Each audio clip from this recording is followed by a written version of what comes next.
Here we are in a beautiful Lake Havasu City morning looking at a 1957 Chevy Corvette. We're going to walk around and tell you about it like we usually do.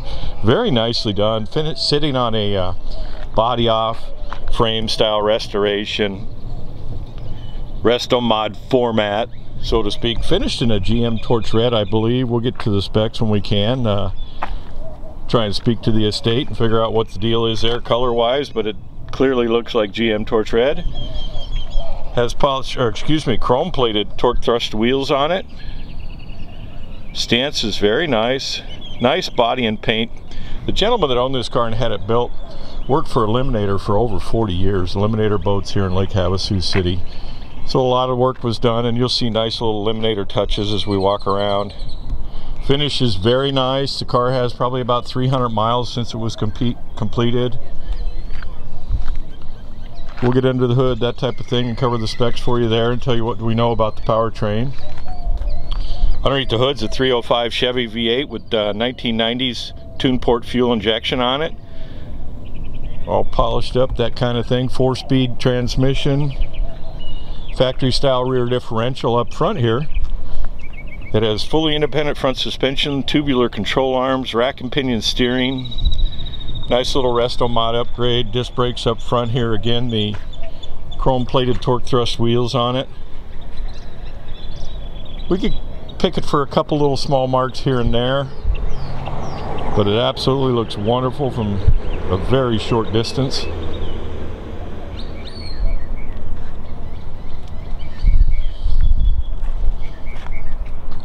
Soft convertible top here. We're not going to put the top down for the video. We just don't do that. You'll have to imagine it with the top down. Inside here you'll see door jamb to door jamb. The finish goes all the way through. Chrome plated sill plates or polished stainless. The dash there, we'll get around to the driver's side and cover some of the components in the dash which are unique.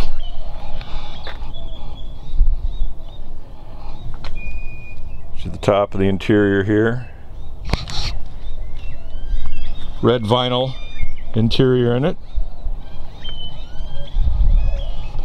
Factory style carpet, same thing in the trunk. We'll cover the trunk for you. Show you the door panel there. All the glass in it has been renewed. Rolls up nice. Slight tint to it, so replacement glass. Door shuts nice.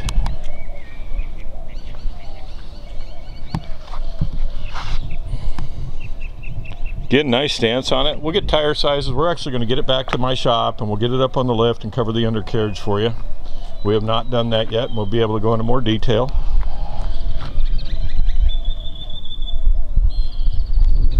The exhaust actually comes out just after the rear wheels. These were not utilized. The exhaust exits. I imagine somebody could do that if they wanted to, but it's got 2.5-inch exhaust on it and it wouldn't fit through there.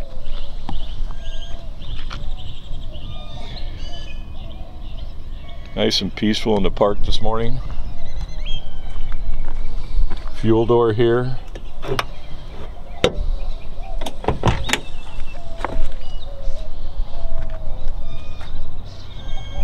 We did notice that a piece of trim is missing here. I know they're hard to get. You'll have to locate one.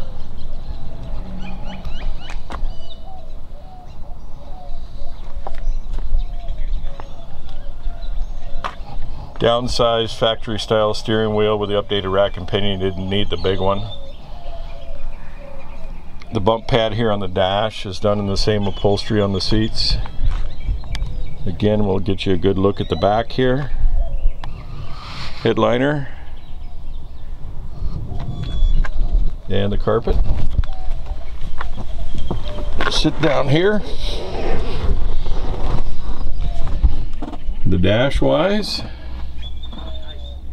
Because said he worked for Eliminator boat for many years, and they put Eliminator performance boat gauges in it, which is kind of cool. Nice little touch. Eliminator even has an hour meter. The car has 13 hours on it.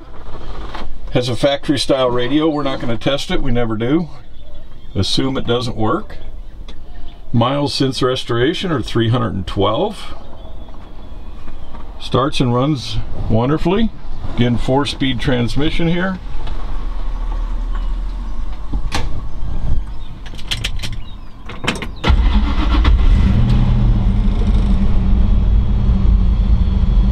All the gauges, fuel gauges working, temp gauges working. Tach's working there. 14 volts, 40 pounds of oil pressure in a clock. Out.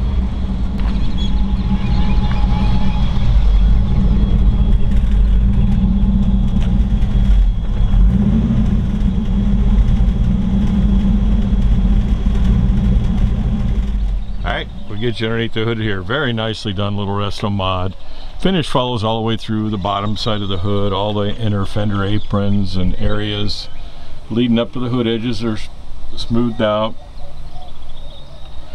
Has a mid-80s 305 cubic inch V8. Has 90s tune port fuel injection on it. Ceramic coated exhaust manifolds. A couple of billet pulleys up front here. 1-wire high amp alternator. Looks like they've done a stainless steering connector here to the gearbox. Updated front disc brakes with a dual reservoir master cylinder.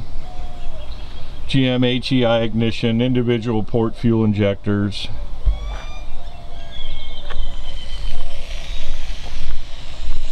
As we get back to the office, we'll start figuring out some of the history and give you the details, that type of thing. We actually took a picture of the suffix tag to identify the engine. Again, polished tune port fuel injection. Optima battery down here. All the chassis finished off nice. Fired it up here for you.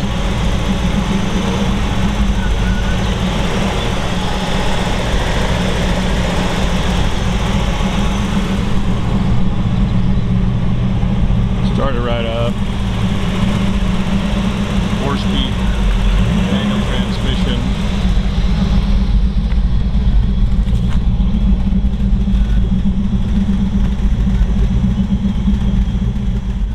Alright, we'll get you in the trunk of the Vette here.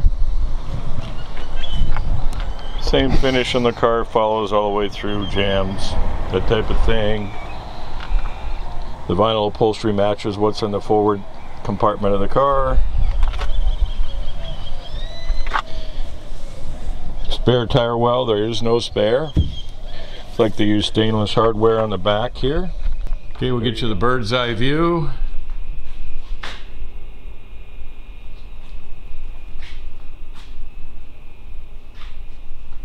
Chrome American Racing torque thrust wheels, 225/70 R15s in the rear.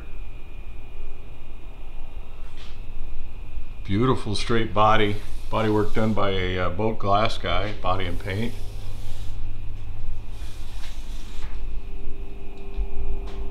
Up front here, 205/60 R15s. See the disc brakes there.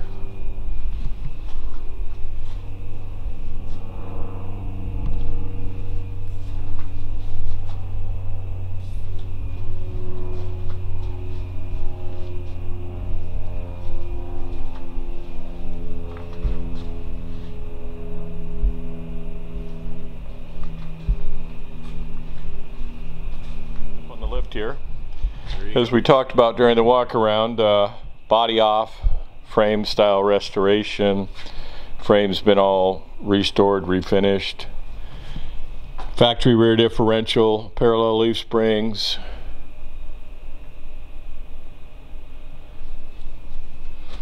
Appears to be a nice body. Polished stainless Summit performance mufflers on it.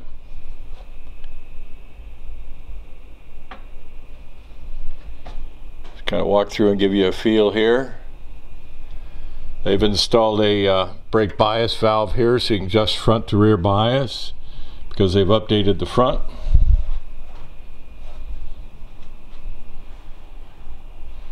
With an IFS fully independent front suspension, tubular control arms, GM style disc brakes up front here, adjustable coilovers, manual rack and pinion steering. Turn around here, take you back the same direction, or the other direction.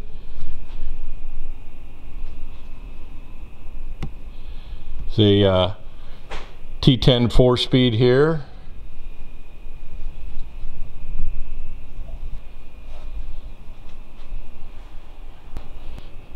Get an idea how straight the body is on this. Little touch-up paint right there. Small little chip right there. Small little edge chip right there.